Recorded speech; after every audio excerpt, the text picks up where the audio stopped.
Hi hello നമസ്കാരം. ഏവർക്കും എയ്സിൻ്റെ പുതിയൊരു വീഡിയോയിലേക്ക് ഹാർദമായ സ്വാഗതം. ഇന്നത്തെ വീഡിയോയിലൂടെ നമ്മൾ ചർച്ച ചെയ്യുന്നത് നമ്മളിപ്പം ഏറ്റവും കൂടുതൽ കേട്ടുകൊണ്ടിരിക്കുന്ന ആ യുദ്ധ സാഹചര്യത്തിലുള്ള ആ വാർത്തകളൊക്കെയാണ്. അപ്പോൾ അതുമായിട്ട് ബന്ധപ്പെട്ട് നമ്മൾ എപ്പോഴും കേൾക്കുന്ന വാക്കുകളാണ് പശ്ചിമേഷ്യ. അപ്പം ഈ പശ്ചിമേഷ്യയുടെ ഭൂമിശാസ്ത്രപരമായിട്ടുള്ള കാര്യങ്ങളൊക്കെ നമ്മൾ എന്ത് ചെയ്യുന്നു, ഇന്നത്തെ വീഡിയോയിലൂടെ ചർച്ച ചെയ്യുന്നു. അതേപോലെ തന്നെ ഏഷ്യയിലെ രാജ്യങ്ങൾ ഏതൊക്കെയാണ്, അതിൻ്റെ തലസ്ഥാനങ്ങൾ ഏതൊക്കെയാണ് എന്ന കാര്യങ്ങളൊക്കെയാണ് നമ്മൾ ഇന്നത്തെ വീഡിയോയിലൂടെ ചർച്ച ചെയ്യുന്നത്. അപ്പോൾ എൻ്റെ പേര് വിനയൻ. നമുക്ക് എന്ത് ചെയ്യാം, ഇന്നത്തെ വീഡിയോയിലേക്ക് കടക്കാം. അപ്പം ആദ്യം എന്ത് ചെയ്യാം, നമുക്ക് ഏഷ്യൻ രാജ്യങ്ങളെ ഒന്ന് എടുത്തൊന്ന് പരിശോധിക്കാം. ഇതാ ഈ ഭാഗത്ത് ഇങ്ങനെ നിറത്തിൽ കാണുന്ന ഈ ഭാഗമാണ് ഏഷ്യയിലെ രാജ്യങ്ങൾ എന്ന് പറയുന്നത്. അപ്പോൾ നമ്മുടെ ഇന്ത്യ എന്ന് പറയുന്നത് ഏഷ്യയിലെ ഒരു രാജ്യമായിട്ട് ഇതാ ഈ ഭാഗത്തുണ്ട് അല്ലേ. അപ്പോൾ ഇത്രയും ഭാഗങ്ങൾ, ഈ നിറത്തിൽ കാണപ്പെടുന്ന ഈ ഭാഗങ്ങളാണ് എന്ത് പറയുന്നത്, ഏഷ്യൻ രാജ്യങ്ങൾ എന്ന് പറയുന്നത്. ഓക്കെ, അതിൽ നിങ്ങൾ മനസ്സിലാക്കി വെക്കേണ്ട കാര്യം, നമ്മുടെ ഭൂമിയിലെ ഏറ്റവും വലിയ ഭൂഖണ്ഡം ഏതെന്ന് ചോദിച്ചു കഴിഞ്ഞാൽ അതാണ് ഏഷ്യ. ഭൂമിയിലെ ഏറ്റവും വലിയ ഭൂഖണ്ഡം അല്ലെങ്കിൽ വൻകര ആണ് ഏത്, ഏഷ്യ. ഓക്കെ, അവിടെ 48ഓളം സ്വതന്ത്ര രാജ്യങ്ങളുണ്ട് എന്നുള്ള കാര്യം ആദ്യം മനസ്സിലാക്കി വെക്കാം. 48ഓളം സ്വതന്ത്ര രാജ്യങ്ങൾ ഇവിടെയുണ്ട്. അതിൽ ഏറ്റവും പ്രധാനപ്പെട്ട രാജ്യങ്ങളാണ് നമ്മൾ ഇന്നത്തെ ക്ലാസ്സിലൂടെ എടുത്ത് പരിശോധിക്കാൻ പോകുന്നത്. അപ്പോൾ നമ്മൾ എന്ത് ചെയ്യുന്നു, ഭൂമിശാസ്ത്രപരമായ സ്ഥാനം അനുസരിച്ച് ഈ ഏഷ്യയെ നമ്മൾ എന്ത് ചെയ്യുകയാണ്, 5 ഭാഗങ്ങളായി തരംതിരിക്കുകയാണ്. ഭൂമിശാസ്ത്രപരമായുള്ള ഭാഗങ്ങൾ എന്ന് പറയുമ്പോൾ അല്ലെങ്കിൽ സ്ഥാനങ്ങൾ എന്ന് പറയുമ്പോൾ തെക്ക്, വടക്ക്, കിഴക്ക്, പടിഞ്ഞാറ് ഇങ്ങനെയുള്ള കാര്യങ്ങൾ വെച്ചുകൊണ്ടാണ് നമ്മൾ എന്ത് ചെയ്യുന്നത്, 5 വിഭാഗങ്ങളായിട്ട് ഏഷ്യയെ തരംതിരിക്കുന്നത്. നോക്കാം. ഒന്നാമത്തെ ഭാഗം എന്ന് പറയുന്നത് തെക്കൻ ഏഷ്യ അല്ലെങ്കിൽ സൗത്ത് ഏഷ്യ എന്ന് പറയുന്ന ഒരു ഭാഗമാണ്. തെക്കൻ ഏഷ്യ, സൗത്ത് ഏഷ്യ എന്ന് പറയുന്ന രാജ്യങ്ങൾ അവിടെ നമ്മുടെ ഇന്ത്യ ഉൾപ്പെടുന്ന ഭാഗമാണ് എന്നുള്ള കാര്യം ആദ്യം മനസ്സിലാക്കി വെച്ചുകൊള്ളാം. അതേപോലെ തന്നെ മനസ്സിലാക്കി വെക്കേണ്ട കാര്യം, ഇന്ത്യ എന്ന് പറയുമ്പോൾ ഇന്ത്യയുടെ തലസ്ഥാനം നമുക്കറിയാം, അത് ന്യൂഡൽഹിയാണ്. ഇതേപോലെ തന്നെ ഇന്ത്യയുടെ അയൽരാജ്യമായിട്ടുള്ള പാകിസ്ഥാൻ തെക്കനേഷ്യൻ രാജ്യമാണ്. തലസ്ഥാനമായിട്ട് വരുന്നത് ഇസ്ലാമാബാദാണ്. ഓക്കെ, ഈ 2 കാര്യങ്ങൾ നമുക്ക് അറിയാവുന്ന കാര്യമാണ്. ഇന്ത്യയുടെ തലസ്ഥാനം ന്യൂഡൽഹി, പാകിസ്ഥാൻ്റെ തലസ്ഥാനം ഇസ്ലാമാബാദ്. ഓക്കെ, നെക്സ്റ്റ് അടുത്തായിട്ട് ബംഗ്ലാദേശ്. ഓക്കെ, ഇന്ത്യയുടെ അയൽരാജ്യമായിട്ട് മുമ്പ് ഇന്ത്യയുടെ ഭാഗമായിരുന്ന പ്രദേശങ്ങളാണ് ഇതൊക്കെ അല്ലേ. അപ്പോൾ ബംഗ്ലാദേശിൻ്റെ തലസ്ഥാനം ഏതാ, ധാക്ക. റീസെൻ്റായിട്ട് ബംഗ്ലാദേശ് പ്രശ്നങ്ങൾ നടക്കുന്നതുകൊണ്ട് തന്നെ ബംഗ്ലാദേശിൻ്റെ തലസ്ഥാനം വളരെ വളരെ ഇമ്പോർട്ടൻ്റ് ആണ്. തലസ്ഥാനം ഏതാ, ധാക്ക. ഓക്കെ, അതേപോലെ തന്നെ ശ്രീലങ്കയുടെ തലസ്ഥാനം കൊളംബോ എന്ന രീതിയിലായിരുന്നു നമ്മൾ മുമ്പ് പഠിച്ചിട്ടുണ്ടായിരുന്നത്. പക്ഷേ അതിൻ്റെ സ്ഥാനം അല്ലെങ്കിൽ പേര് മാറിയിട്ടുണ്ട്. ശ്രീ ജയവർദ്ധനപുരം കോട്ടെ എന്ന രീതിയിലാണ് ഇപ്പം ശ്രീലങ്കയുടെ തലസ്ഥാനമായിട്ട് നിങ്ങൾ ഓർത്ത് വെക്കേണ്ടത്. ഇനി പരീക്ഷകൾ ചോദിക്കുക ഇങ്ങനെയാണ്, ശ്രീലങ്കയുടെ തലസ്ഥാനം എന്ന രീതിയിൽ ശ്രീ ജയവർദ്ധനപുരം കോട്ടെ എന്ന രീതിയിലാണ് ഓർത്ത് വെക്കേണ്ടത്. ഓക്കെ, നെക്സ്റ്റ് അടുത്തായിട്ട് നേപ്പാളിൻ്റെ തലസ്ഥാനം എന്ന് പറയുന്നത് കാഠ്മണ്ഡു ആണ്. നേപ്പാളിൻ്റെ തലസ്ഥാനം കാഠ്മണ്ഡു. ഓക്കെ, നെക്സ്റ്റ് അടുത്തായിട്ട് റീസെൻ്റ് ആയിട്ടുള്ള പരീക്ഷകൾ ചോദിച്ച കാര്യമാണ് ഭൂട്ടാൻ. സൗത്ത് ഏഷ്യൻ രാജ്യമാണ്. അതിൻ്റെ തലസ്ഥാനം ചോദിച്ചാണ് തിംഫു. ഓർത്ത് വെച്ചുള്ള ഭൂട്ടാൻ്റെ തലസ്ഥാനമാണ് ഏത്, തിംഫു. ഓക്കെ, നെക്സ്റ്റ് അടുത്ത രാജ്യം ഏഷ്യയിലെ തന്നെ ഏറ്റവും ചെറിയ രാജ്യം, അതാണ് ഏത്, മാലിദ്വീപാണ് ഏഷ്യയിലെ ഏറ്റവും ചെറിയ രാജ്യം. അതിൻ്റെ തലസ്ഥാനമാണ് ഏത്, മാലേ എന്ന് പറയുന്നത്. ഏഷ്യയിലെ ഏറ്റവും വലിയ രാജ്യം ചൈനയാണ്. അതിനെക്കുറിച്ച് നമുക്ക് അങ്ങോട്ടേക്ക് പരിചയപ്പെടാം. ഇപ്പോൾ ഏഷ്യയിലെ ഏറ്റവും ചെറിയ രാജ്യമായിട്ടുള്ള മാലിദ്വീപ്, അതിൻ്റെ തലസ്ഥാനം മാലേ എന്ന് മനസ്സിലാക്കി വെച്ചുള്ള. പിന്നെ അടുത്തായിട്ട് ഇന്ത്യയുടെ അയൽരാജ്യമായിട്ടുള്ള അടുത്ത രാജ്യം അഫ്ഗാനിസ്ഥാൻ. ഓക്കെ, ആ അഫ്ഗാനിസ്ഥാൻ്റെ തലസ്ഥാനമാണ് ഇത്, കാബൂൾ. അഫ്ഗാനിസ്ഥാൻ്റെ തലസ്ഥാനം ഏതാ, കാബൂൾ. ഓക്കെ, അപ്പോൾ നമ്മൾ എന്ത് ചെയ്യുന്നു, ആ ഏഷ്യൻ രാജ്യങ്ങളിൽ നമ്മളെ സൗത്ത് ഏഷ്യൻ രാജ്യങ്ങൾ ഏതൊക്കെ ഭാഗത്ത് ഏതൊക്കെ രാജ്യങ്ങളുണ്ടെന്ന് പരിചയപ്പെടുകയാണ്. അപ്പോൾ ഞാൻ ഓൾറെഡി പറഞ്ഞു, ഏഷ്യയിൽ ഇന്ത്യ ഉൾപ്പെടുന്ന ഭാഗമാണ് എന്ത്, ഏഷ്യയിലെ തെക്കനേഷ്യൻ രാജ്യങ്ങൾ. ഓക്കെ, ആ തെക്കനേഷ്യൻ രാജ്യങ്ങളുടെ ഒരു കൂട്ടായ്മയുണ്ട്. കൂട്ടായ്മ എന്ന് പറയുമ്പോൾ ആ കൂട്ടായ്മയുടെ പേരിങ്ങനെയാണ്, സാർക്ക് എന്നാണ്. അതായത് സൗത്ത് ഏഷ്യൻ രാജ്യങ്ങളുടെ കൂട്ടായ്മ എന്ന രീതിയിലാണ് ആ സംഘടന മനസ്സിലാക്കി വെക്കേണ്ടത്. ആ സൗത്ത് ഏഷ്യൻ രാജ്യങ്ങളുടെ സംഘടന ഇങ്ങനെയാണ്. സാർക്കിൻ്റെ ഫുൾ ഫോം ആദ്യം മനസ്സിലാക്കി വെക്കുക, south Asian association for regional cooperation. Okay, അതായത് സൗത്ത് ഏഷ്യൻ രാജ്യങ്ങളുടെ ഒരു റീജിയണൽ കോഓപ്പറേഷനാണ് ഏത്, സാർക്ക് എന്നുള്ള സംഘടന.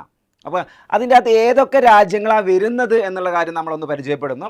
ആദ്യം തന്നെ നിങ്ങൾ സാർക്ക് രാജ്യങ്ങൾ പരിചയപ്പെടാൻ വേണ്ടിയിട്ട്, സാർക്ക് രാജ്യങ്ങൾ ഏതാണെന്ന് മനസ്സിലാക്കി വെക്കാൻ വേണ്ടിയിട്ട് നമ്മൾ ജസ്റ്റ് ഒരു കോഡ് ഉപയോഗിക്കുന്നു.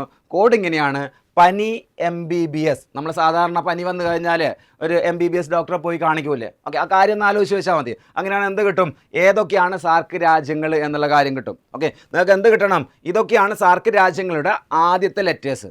ഓക്കെ, അതായത് സാർക്ക് രാജ്യങ്ങൾ എത്രയുണ്ടെന്ന് ഇവിടെ നോക്കിയാൽ നിങ്ങൾക്ക് പറയാൻ പറ്റൂലേ. ഇത് ഓരോരോ രാജ്യങ്ങളുടെ ആദ്യത്തെ ലെറ്റേഴ്സാണ്.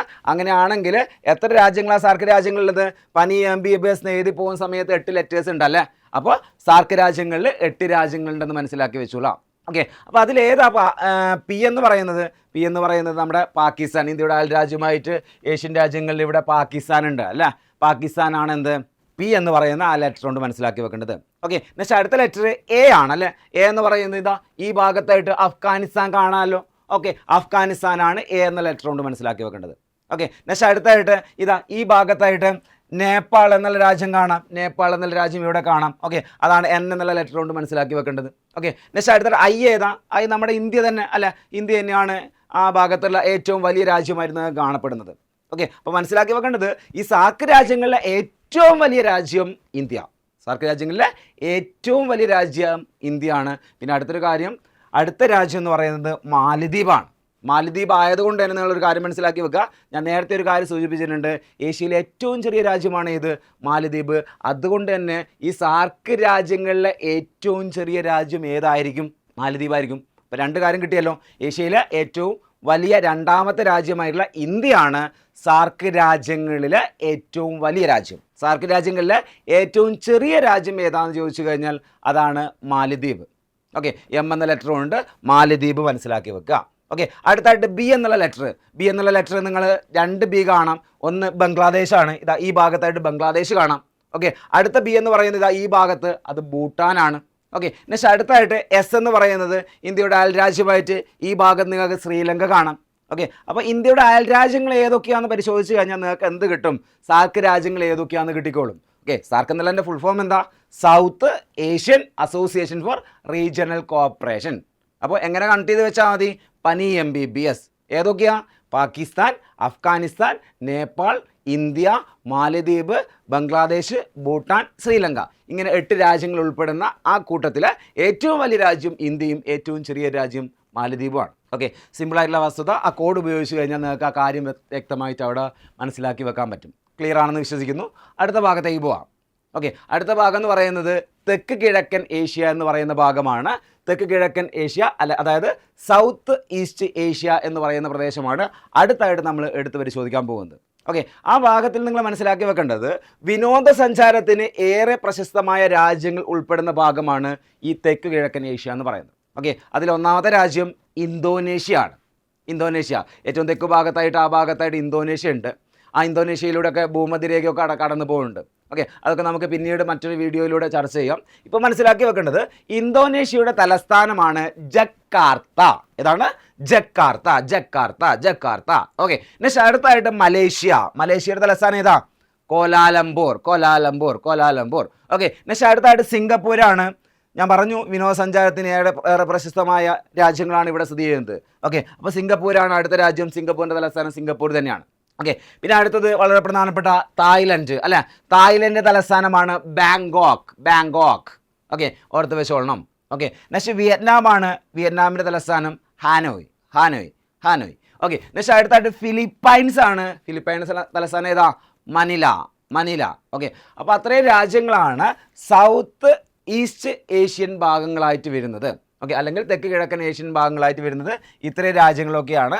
Indonesia, Malaysia, Singapore, Thailand, Vietnam, Philippines. Okay, ഈ രാജ്യങ്ങൾ ഏതൊക്കെ ഭാഗത്താണ് സ്ഥിതി ചെയ്യുന്നത് എന്ന കാര്യം കൂടി നമുക്കൊന്ന് പരിചയപ്പെട്ടു പോകാം. നോക്കിക്കും, അതിൽ നമ്മൾ ഒന്നാമത്തെ രാജ്യം ഏത് പറഞ്ഞു? ഇന്തോനേഷ്യ പറഞ്ഞു അല്ലേ. ഇന്തോനേഷ്യ എന്ന് പറയുന്നത് നിങ്ങൾക്ക് ഇവിടെ കാണാം. ഇതാ ഈ പച്ച കളറിൽ കാണപ്പെടുന്ന ഈ ഭാഗമാണ്. കുറേ ദ്വീപുകളുടെ കൂട്ടമാണ് ഏത്? ഇന്തോനേഷ്യ എന്ന് പറയുന്നത്. ഓക്കെ, ജാവ, സുമാത്ര പോലെയുള്ള ദ്വീപുകളൊക്കെ സ്ഥിതി ചെയ്യുന്ന ഏതിൻ്റെ ഭാഗമായിട്ടാണ്? ഈ ഇന്തോനേഷ്യൻ്റെ ഭാഗമായിട്ടാണ്. തലസ്ഥാനം ഏതാ? ജക്കാർത്ത അല്ല. പിന്നെ അടുത്തായിട്ട് മലേഷ്യ. മലേഷ്യ എന്ന് പറയുന്ന ഭാഗം നിങ്ങൾക്ക് ഇതാ ഇവിടെ കാണാം. ഈ ഭാഗത്തായിട്ട് മലേഷ്യയുടെ ഭാഗങ്ങൾ കാണാം. മലേഷ്യ. ഓക്കെ, തലസ്ഥാനം കോലാലംപൂർ. ഓക്കെ, നെക്സ്റ്റ് അടുത്തായിട്ട് സിംഗപ്പൂരാണ്. സിംഗപ്പൂർ മലേഷ്യയുടെ തൊട്ട് താഴെയായിട്ട് ഇതാ ഈ ഭാഗത്തായിട്ട് കാണപ്പെടുന്നതാണ് സിംഗപ്പൂർ എന്ന് മനസ്സിലാക്കി വെക്കുക. ഓക്കെ, നെക്സ്റ്റ് അടുത്തായിട്ട് അടുത്ത ഭാഗം എന്ന് പറയുന്നത് തായ്ലൻഡാണ്. തായ്ലൻഡ് എന്ന് പറയുന്ന ഭാഗം ഇതാ ഇവിടെ ഈ പച്ച കളർ കാണപ്പെടുന്ന ഈ ഭാഗമാണ് തായ്ലൻഡ്. ഓക്കെ, ഏകദേശം ഇന്ത്യയുമായി അടുത്ത് കിടക്കുന്നുണ്ട് അല്ലേ. ഓക്കെ, അങ്ങനെയുള്ള ഭൂപ്രദേശം തന്നെയാണ്. മ്യാൻമാർ കഴിഞ്ഞിട്ടുള്ള ഭാഗം തായ്ലൻഡാണ്. മ്യാൻമാർ എന്ന് പറയുന്ന ഭാഗം ആ ഭാഗത്ത് വരുന്നുണ്ടെന്ന് മനസ്സിലാക്കി വെച്ചോളാം. ഓക്കെ, നെക്സ്റ്റ് അടുത്തായിട്ട് വിയറ്റ്നാം. വിയറ്റ്നാം കാണാമല്ലോ. വിയറ്റ്നാം ഇതാ ഇവിടെ ഈ കളറിൽ കാണപ്പെടുന്നതാണ് വിയറ്റ്നാം. ഓക്കെ, നെക്സ്റ്റ് അടുത്തായിട്ട് ഫിലിപ്പൈൻസ്. ഇതാ ഈ ഭാഗത്തായി കാണപ്പെടുന്ന രാജ്യമാണ് ഫിലിപ്പൈൻസ്. ഓക്കെ, അപ്പോൾ അത്രയും രാജ്യങ്ങളാണ് എവിടെ വരുന്നത്? തെക്ക് കിഴക്കൻ ഏഷ്യയിൽ വരുന്ന രാജ്യങ്ങൾ. ഓക്കെ, നെക്സ്റ്റ് അടുത്ത വസ്തുതയിലേക്ക് പോകുന്നു, അടുത്ത ഭാഗത്തേക്ക് പോകുന്നു. അതാണ് കിഴക്കൻ ഏഷ്യ അല്ലെങ്കിൽ ഈസ്റ്റ് ഏഷ്യ എന്ന് പറയുന്ന ഭാഗത്തേക്കാണ് നമ്മൾ അടുത്തായിട്ട് പോകുന്നത്. ഓക്കെ, മനസ്സിലാക്കി വെക്കേണ്ട കാര്യം ആ കിഴക്ക് ഭാഗത്തായിട്ടുള്ള പ്രധാനപ്പെട്ട രാജ്യമാണ് ചൈനയുടെ തലസ്ഥാനമാണ് ഇത് ബെയ്ജിങ്. ആദ്യകാലത്തൊക്കെ ഇത് പീക്കിംഗ് എന്ന രീതിയിലൊക്കെ അറിയപ്പെട്ട നാടാണ്, പിന്നീടാണ് ബെയ്ജിംഗ് ആയിട്ട് മാറുന്നത്. അപ്പോൾ ചൈനയുടെ തലസ്ഥാനം ഏതാ? ബെയ്ജിംഗ്. ഓക്കെ, പിന്നെ അടുത്ത രാജ്യം ജപ്പാനാണ്. ജപ്പാൻ്റെ തലസ്ഥാനം ഏതാ? ടോക്കിയോ. ജപ്പാൻ്റെ തലസ്ഥാനം ടോക്കിയോ. ഓക്കെ, നെക്സ്റ്റ് ദക്ഷിണ കൊറിയ, ഉത്തര കൊറിയ രാജ്യങ്ങളൊക്കെ ഉണ്ടല്ലേ. അപ്പോൾ ദക്ഷിണ കൊറിയയുടെ തലസ്ഥാനം സോള എന്ന് മനസ്സിലാക്കി വെക്കുക. അതേപോലെ തന്നെ ഉത്തര കൊറിയയുടെ തലസ്ഥാനമായിട്ട് പോങ്യാങ്. ഓക്കെ, ഇങ്ങനെയാണ് ദക്ഷിണ കൊറിയ, ഉത്തര കൊറിയയുടെ തലസ്ഥാനങ്ങൾ. ഓക്കെ, ഏതൊക്കെയാ? ഉത്തര കൊറിയയുടേത് പ്യോങ്യാങ്ങും അതേപോലെ തന്നെ ദക്ഷിണ കൊറിയയുടേത് സോളുമാണ്. ഓക്കെ, നെക്സ്റ്റ് അടുത്തായിട്ട് മംഗോളിയ എന്നുള്ള രാജ്യം. ഓക്കെ, മംഗോളിയ എന്നുള്ള രാജ്യത്തിൻ്റെ തലസ്ഥാനമാണ് ഉലാൻ ബാത്തർ. ഏതാണ്? ഉലാൻ ബാത്തർ എന്നാണ് തലസ്ഥാനം. ഓക്കെ, അപ്പോൾ നമ്മൾ എന്ത് ചെയ്യുന്നു? ആ രാജ്യങ്ങൾ ഏതൊക്കെ ഭാഗത്തുണ്ട്, സ്ഥിതി ചെയ്യുന്നുണ്ട് എന്നുള്ള കാര്യം ഒന്ന് നമ്മൾ നോക്കുകയാണ്, പരിചയപ്പെടുന്നു. ഒന്നാമത്തെ കാര്യം ചൈന സ്ഥിതി ചെയ്യുന്ന കണ്ടല്ലോ. ഏഷ്യയിലെ ഏറ്റവും വലിയ രാജ്യം, ഏഷ്യയിലെ ഭീമൻ. ഓക്കെ, ഏഷ്യയുടെ നാവ്. ഓക്കെ, ഏഷ്യയിലെ ഒരുവിധം രാജ്യങ്ങളൊക്കെ കൺട്രോൾ ചെയ്യുന്നതുകൊണ്ട് തന്നെ ഏഷ്യയുടെ നാവ് എന്നൊക്കെ വിളിക്കുന്ന രാജ്യമാണ് ഏത്? ചൈന. ഇതാ ഇവിടെ ഭീമനായിട്ട് ഇവിടെ കിടക്കുന്നുണ്ടല്ലോ. അപ്പോൾ ഏഷ്യയിലെ ഏറ്റവും വലിയ രാജ്യം ഏതാ? ചൈനയാണ്. രണ്ടാം സ്ഥാനത്ത് ഇന്ത്യയുണ്ട്. ഏറ്റവും ചെറുതായിട്ട് നിങ്ങൾ മനസ്സിലാക്കി വെക്കേണ്ട രാജ്യമാണ് മാലിദ്വീപ്. ഓക്കെ, ഒരു രാജ്യവും കൂടി ഞാനിവിടെ കണക്ട് ചെയ്യുന്നു. ഏഷ്യയിലെ ഏറ്റവും വലുത് ചൈന, ഏഷ്യയിലെ ഏറ്റവും വലിയ രണ്ടാമത്തത് ഇന്ത്യ, ഏഷ്യയിലെ ഏറ്റവും വലിയ മൂന്നാമത്തെ രാജ്യമാണെങ്കിൽ അത് കസാക്കിസ്ഥാനാണ്. ഇതാ ഈ ഭാഗത്ത് കസാക്കിസ്ഥാൻ ഉണ്ട്. ഇതിനെക്കുറിച്ച് ഞാൻ പറയാം, അത് അവിടെ നിൽക്കട്ടെ എന്തായാലും. അപ്പോൾ ഇവിടെ മനസ്സിലാക്കി വെക്കേണ്ടത് ചൈന ഇതാ ഈ ഭാഗത്തുണ്ട്. തലസ്ഥാനം ഏതാ? ബെയ്ജിംഗ് ആണല്ലേ. തലസ്ഥാനമാണ് ബെയ്ജിംഗ്. ഓക്കെ, നെക്സ്റ്റ് അടുത്ത രാജ്യം ജപ്പാൻ സ്ഥിതി ചെയ്യുന്നത് എവിടെയാണെന്ന് നോക്കിയേ. ഇതാ കണ്ടല്ലോ, ഇതാ ഈ ഭാഗത്തായിട്ട്, ഈ ഭാഗത്തായിട്ട് സ്ഥിതി ചെയ്യുന്ന രീതിയിലാണ് ജപ്പാൻ ഉള്ളത്. പസഫിക് ആയിട്ടുള്ള രീതിയിൽ അതിർത്തി പങ്കിടുന്ന രീതിയിലാണ് ജപ്പാൻ ഉള്ളത്. ഓക്കെ, പിന്നെ അടുത്തായിട്ട് ദക്ഷിണ കൊറിയ എന്ന് പറയുന്നത് ഇതാ ഈ ഭാഗത്തായിട്ട് ദക്ഷിണ കൊറിയ, സൗത്ത് കൊറിയ. ഓക്കെ, അതിൻ്റെ മുകൾ ഭാഗത്തായിരുന്ന കാര്യം കാണാം, ഉത്തര കൊറിയനും കാണാം.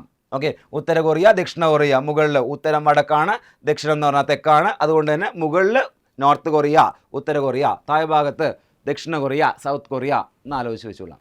ഓക്കെ, പിന്നെ അടുത്തായിട്ട് മംഗോളിയ എന്നുള്ള രാജ്യം. ഓക്കെ, ചിത്രത്തിൽ നിങ്ങൾക്ക് മംഗോളിയ കാണാം. ഇതാ ഈ ഭാഗത്ത് ചൈനയുടെ മുകൾ ഭാഗത്തായിട്ട് ഈ റെഡ് കാണുന്ന ഭാഗമാണ് ഇത് മംഗോളിയ. ഓക്കെ, അപ്പോൾ അത്രയും ഭാഗങ്ങളാണ് നമ്മൾ ഈസ്റ്റേൺ ഏഷ്യ, കിഴക്കൻ ഏഷ്യയിൽ മനസ്സിലാക്കി വെക്കേണ്ട കാര്യങ്ങൾ. Okay, next മധ്യേഷ്യയിലേക്ക് പരിചയപ്പെടുകയാണ്. മധ്യേഷ്യയിൽ വരുന്ന രാജ്യങ്ങളൊന്ന് പരിചയപ്പെട്ട് പോവുകയാണ്. മധ്യേഷ്യയിൽ ഞാൻ നേരത്തെ പറഞ്ഞ രാജ്യം കസാക്കിസ്ഥാൻ. എന്താ പ്രത്യേകത? ഏഷ്യയിലെ ഏറ്റവും വലിയ മൂന്നാമത്തെ രാജ്യമാണ് കസാക്കിസ്ഥാൻ. തലസ്ഥാനം ഏതാ? അസ്താന. ഏതാണ്? അസ്താന. കസാക്കിസ്ഥാൻ അസ്താന. ഓക്കെ, ഏകദേശം പ്രാസം ഒപ്പിക്കാൻ പറ്റുന്ന ഒരു തലസ്ഥാനമാണല്ലേ കസാക്കിസ്ഥാൻ അസ്താന. ഓക്കെ, നെക്സ്റ്റ് അടുത്ത സാനേനയാണ്. അങ്ങനെ നമുക്ക് ഉസ്ബെക്കിസ്ഥാൻ തലസ്ഥാനം മനസ്സിലാക്കി വെച്ചോളാം. വളരെ ഇമ്പോർട്ടൻ്റ് ആണ് താഷ്കെൻറ്റ്. ഓക്കെ, നിങ്ങൾ കേട്ടിട്ടുണ്ടാവും, താഷ്കെൻറ്റ് കരാറൊക്കെ കേട്ടിട്ടുണ്ടാവും അല്ലേ. അപ്പോൾ ആ താഷ്കെൻറ്റ് കരാർ എന്ന് പറയുന്ന കരാർ എവിടെ വെച്ച് ഒപ്പിട്ടായിരിക്കാം? ഉസ്ബെക്കിസ്ഥാനിൽ ഒപ്പിട്ടതാണ് എന്നുള്ള കാര്യം മനസ്സിലായല്ലോ. ഉസ്ബെക്കിസ്ഥാൻ്റെ തലസ്ഥാനമായിട്ടുള്ള താഷ്കെൻറ്റിൽ വെച്ച് ഒപ്പിട്ട ഉടമ്പടിയുടെ പേരാണെന്ത്? താഷ്കെൻറ്റ് കരാർ. അപ്പോൾ ഏതിൻ്റെ തലസ്ഥാന താഷ്കെൻറ്റ്? ഉസ്ബെക്കിസ്ഥാൻ്റെ അല്ലേ. നെക്സ്റ്റ് അടുത്തായിട്ട് തുർക്കിമെനിസ്ഥാൻ എന്ന് പറയുന്ന രാജ്യം. ഓക്കെ, അതിൻ്റെ തലസ്ഥാനമാണ് അഷ്ഗാബാദ്. ഇതാണ് അഷ്ഗാബാദ് ആണ് ഏതിൻ്റെ തലസ്ഥാനം? തുർക്ക്മെനിസ്ഥാൻ്റെ തലസ്ഥാനം. ഓക്കെ, നമുക്കൊന്ന് ആ രാജ്യങ്ങൾ ഏതൊക്കെ ഭാഗത്തുണ്ട്, ഏതൊക്കെ ഭാഗത്താണ് സ്ഥിതി ചെയ്യുന്നത് എന്നുള്ള കാര്യം പരിചയപ്പെടാം. നോക്കിയാൽ നിങ്ങൾ ആദ്യം കസാക്കിസ്ഥാൻ സ്ഥിതി ചെയ്ത് ഇതാ ഇവിടെ കണ്ടില്ലേ, വലിയ രാജ്യമായിട്ട് കാണാം. ഒന്ന് ചൈനയാണ് വലിയ രാജ്യം, അടുത്ത ഇന്ത്യയാണ് വലിയ രാജ്യം, അടുത്ത വലിയ രാജ്യം ഏതാ? കസാക്കിസ്ഥാനാണല്ലേ. ഓക്കെ, പിന്നെ ഒരു സംശയം വരാൻ നിങ്ങൾക്ക്, ഈ റഷ്യ ഏഷ്യയുടെ ഭാഗമല്ലേ, ഏഷ്യയിലെ ഏറ്റവും വലിയ രാജ്യമല്ലേ എന്ന രീതിയിൽ ചോദിക്കാൻ നിങ്ങൾക്ക്, അല്ലെങ്കിൽ അങ്ങനെ ഒരു സംശയം വരാം. ഒരു കാര്യം മനസ്സിലാക്കി വെക്കുക, ഏഷ്യയുടെ ഭാഗമായിട്ട് റഷ്യയുടെ ഒരു 70% വരുന്നുള്ളൂ. ബാക്കിയുള്ള 30% അങ്ങ് യൂറോപ്പിൻ്റെ ഭാഗമായിട്ടാണ്. ഓക്കെ, അതേപോലെ തന്നെ യൂറോപ്പിൻ്റെ ഭാഗമായിട്ടാണ് റഷ്യയുടെ തലസ്ഥാനമായിട്ടുള്ള മോസ്കോ ഒക്കെ സ്ഥിതി ചെയ്യുന്നത്. അതുകൊണ്ട് തന്നെ പൂർണ്ണമായിട്ടും ഏഷ്യൻ രാജ്യമല്ല റഷ്യ. അതുകൊണ്ട് തന്നെ പൂർണ്ണമായി ഏഷ്യയിൽ സ്ഥിതി ചെയ്യുന്ന ഏറ്റവും വലിയ രാജ്യം എന്ന രീതിയിൽ നിങ്ങൾ ചൈനയെ കണക്ട് ചെയ്താൽ മതി. ഓക്കെ, ലോകത്തിലെ ഏറ്റവും വലിയ രാജ്യം റഷ്യയാണ്. അങ്ങനെ ഒരു സംശയം വരാം, അതുകൊണ്ടാണ് ഞാൻ ആ സംശയം അവിടെ തീർത്തത്. ഓക്കെ, റഷ്യ എന്ന് പറയുന്നത് പൂർണ്ണമായിട്ടും ഏഷ്യയിലല്ല. അതുകൊണ്ട് തന്നെ ഏഷ്യയിലെ ഭീമൻ എന്നറിയപ്പെടുന്ന രാജ്യമായിട്ട് നമ്മൾ ആരെ മനസ്സിലാക്കിയാൽ മതി? ചൈനയെ മനസ്സിലാക്കിയാൽ മതി. ഓക്കെ. നെക്സ്റ്റ് അടുത്ത രാജ്യം ഉസ്ബെക്കിസ്ഥാനാണ്. ഉസ്ബെക്കിസ്ഥാൻ്റെ സ്ഥാനം നോക്കിയേ. ഉസ്ബെക്കിസ്ഥാൻ എന്ന് പറയുന്ന രാജ്യം ഇതാ ഇവിടെ കാണാം നിങ്ങൾക്ക്. ഇതാ ഈ രീതിയിൽ ഇവിടെ ഉസ്ബെക്കിസ്ഥാനെ കാണാം. ഇതാണ് ഉസ്ബെക്കിസ്ഥാൻ. ഓക്കെ. നെക്സ്റ്റ് അടുത്ത രാജ്യം തുർക്ക്മെനിസ്ഥാനാണ്. ഇതാ ഇവിടെ ഉണ്ട് തുർക്ക്മെനിസ്ഥാൻ, ഇവിടെ കാണാം തുർക്ക്മെനിസ്ഥാൻ. ഓക്കെ. ആ രീതിയിൽ കുറച്ച് രാജ്യങ്ങളൊക്കെയാണ് ആ ഭാഗത്ത് മധ്യേഷ്യയിൽ വരുന്നതെന്നുള്ള കാര്യമാണ് ഞാൻ പരിചയപ്പെടുത്തിയത്. ഇനിയുണ്ട് കേട്ടോ രാജ്യങ്ങൾ. ഇനി രാജ്യങ്ങൾ പറയാം. പ്രധാനപ്പെട്ട രാജ്യങ്ങൾ മാത്രമേ ഞാനിവിടെ പരിചയപ്പെടുത്തിയിട്ടുള്ളൂ. ഓക്കെ. ഇതാ നോക്കിയേ, കിർഗിസ്ഥാൻ ഉണ്ട്, താജിക്കിസ്ഥാൻ ഉണ്ട്. ഓക്കെ. അങ്ങനെയുള്ള രാജ്യങ്ങളൊക്കെ നമുക്ക് മധ്യേഷ്യയുടെ ഭാഗമാണെന്ന് പറയാം. ഓക്കെ. നെക്സ്റ്റ് അടുത്തായിട്ട് വളരെ ഇമ്പോർട്ടൻറ്റ് റീസെൻ്റായിട്ട് പ്രശ്നങ്ങൾ നടക്കുന്ന ഭാഗം അതാണ് പടിഞ്ഞാറൻ ഏഷ്യ അല്ലെങ്കിൽ മിഡിൽ ഈസ്റ്റ് എന്ന് പറയുന്ന ആ ഭാഗം. ഓക്കെ. അല്ലെങ്കിൽ ഇംഗ്ലീഷിൽ നമുക്ക് വെസ്റ്റ് ഏഷ്യ എന്ന രീതിയിൽ പറയാം, വെസ്റ്റേൺ ഏഷ്യ. ഓക്കെ. അപ്പോൾ ഇവിടെയാണ് പ്രധാനപ്പെട്ട യുദ്ധങ്ങളെല്ലാം ഇപ്പം നടക്കുന്നത്. ഓക്കെ. നമുക്ക് നോക്കാം ആ രാജ്യങ്ങൾ ഏതൊക്കെയാണെന്ന് നോക്കാം. ഒന്നാമത്തത് വളരെ വളരെ ഇമ്പോർട്ടൻറ്റ് ഗൾഫ് രാജ്യങ്ങളിലെ സൗദി അറേബ്യ. ഓക്കെ. സൗദി അറേബ്യയാണ് ഒന്നാമത്തെ രാജ്യം. സൗദി അറേബ്യൻ്റെ തലസ്ഥാനം ഏതാ? റിയാദ്. റിയാദാണ് സൗദി അറേബ്യൻ്റെ തലസ്ഥാനം. ഓക്കെ. അതേപോലെ തന്നെ UAE അല്ലെങ്കിൽ യുണൈറ്റഡ് അറബ് എമിറേറ്റ്സ്. ഓക്കെ. കുറച്ച് കൂട്ടം രാജ്യങ്ങൾ എന്ന രീതിയിൽ അവിടെ യുണൈറ്റഡ് അറബ് എമിറേറ്റ്സ് ആണ്. അപ്പോൾ അവിടെ മനസ്സിലാക്കി വെക്കുക, അബുദാബിയാണ് അതിൻ്റെ തലസ്ഥാനം. ഓക്കെ. UAEൻ്റെ തലസ്ഥാനം ഏതാ? അബുദാബി. അബുദാബി. ഓക്കെ. നെക്സ്റ്റ് അടുത്ത കാര്യം ഖത്തറാണ്. ഖത്തറിൻ്റെ തലസ്ഥാനമാണ് ഏത്? ദോഹ. ദോഹ. ഓക്കെ. ദോഹയാണ് ഖത്തറിൻ്റെ തലസ്ഥാനം. ഓക്കെ. നെക്സ്റ്റ് അടുത്ത കുവൈത്ത് ആണ്. കുവൈറ്റിൻ്റെ തലസ്ഥാനം കിട്ടും, സിമ്പിളാണ്, Kuwait city. Kuwait city. Okay. Next അടുത്തായിട്ട് ഒമാനാണ്. ഒമാൻ്റെ തലസ്ഥാനം എന്ന് പറയുന്നത് മസ്കറ്റ് ആണ്. മസ്കറ്റ്. ഓക്കെ. നെക്സ്റ്റ് അടുത്തായിട്ട് ഇറാഖാണ്. ഇറാഖിൻ്റെ തലസ്ഥാനമാണ് ബാഗ്ദാദ്. ബാഗ്ദാദ് കേട്ടതായിരിക്കും. ബാഗ്ദാദ്. ബാഗ്ദാദ് ഏതിൻ്റെ? ഇറാഖിൻ്റെതാണ് കേട്ടോ. നെക്സ്റ്റ് ഇസ്രായേലാണ്. ഇസ്രായേൽ. ഓക്കെ. ഇസ്രായേൽ തലസ്ഥാനം വളരെ വളരെ ഇമ്പോർട്ടൻ്റ് ആണല്ലോ. ഓക്കെ. തലസ്ഥാനം ജെറുസലേം. ഏതാണ്? ജെറുസലേം. ഓക്കെ. നെക്സ്റ്റ് അടുത്ത രാജ്യം ഇറാനാണ്. ഇമ്പോർട്ടൻ്റ് ആണ്. തലസ്ഥാനമാണ് ടെഹ്റാൻ. എന്താണ്? ടെഹ്റാൻ. ടെഹ്റാൻ. ഓക്കെ. ആക്രമണങ്ങളൊക്കെ വരുന്ന സമയത്ത് ടെഹ്റാൻ എന്നുള്ള ന്യൂസ് റിപ്പോർട്ടുകളും അതേപോലെ തന്നെ നിങ്ങൾ ടെഹ്റാൻ ആക്രമിച്ചു എന്നുള്ള കാര്യമൊക്കെ ന്യൂസ് കേട്ടിട്ടുണ്ടാവും. ഓക്കെ. അപ്പോൾ എന്ത് മനസ്സിലാക്കി വെക്കുക, ഇറാൻ്റെ തലസ്ഥാനം ടെഹ്റാനാണ്. വളരെ ഇമ്പോർട്ടൻ്റ് ആണ്. ഇസ്രായേലിൻ്റെ ഏതാ? ജെറുസലേം. അപ്പോൾ എന്ത് ചെയ്യുന്നു, നമ്മൾ ആ ഭാഗം, ആ പശ്ചിമേഷ്യ എന്ന് പറയുന്ന ഭാഗം ഏതൊക്കെ രാജ്യങ്ങൾ ഉൾപ്പെടുന്നതെന്ന് പരിചയപ്പെട്ടു. അത് ഏതൊക്കെയാണ് രാജ്യങ്ങൾ ഏതൊക്കെ ഭാഗത്ത് സ്ഥിതി ചെയ്യുന്നു എന്ന രീതി നമുക്ക് എന്ത് ചെയ്യാം, ഈ മാപ്പിലൂടെ ഒന്ന് പരിചയപ്പെട്ടു പോകാം. ഓക്കെ. നോക്കിയേ, ആദ്യത്തെ രാജ്യം സൗദി അറേബ്യ ആണ് അല്ലേ. നിങ്ങൾക്ക് ഇവിടെ കാണാം സൗദി അറേബ്യ വലിയ രാജ്യമായിട്ട് അവിടെ കാണാമല്ലോ. ഇതാ കണ്ടോ, ഈ ഭാഗത്തായിരുന്നു സൗദി അറേബ്യ എന്ന് പറയുന്ന രാജ്യം. ഓക്കെ. നെക്സ്റ്റ് അടുത്തായിട്ട് യു എ എന്ന് പറയുന്ന ആ ഭാഗം ഇതാ ഇവിടെയാണല്ലേ. ഓക്കെ. കുറച്ച് ദ്വീപുകളുടെ കൂട്ടം അവിടെ ആയിട്ട് എന്തുണ്ട്, UAE എന്ന് പറയുന്ന ഭാഗം കാണാൻ നിങ്ങൾക്ക്. ഓക്കെ. നെക്സ്റ്റ് അടുത്തായിട്ട് അടുത്ത രാജ്യം എന്ന് പറയുന്നത് ഖത്തറാണ്.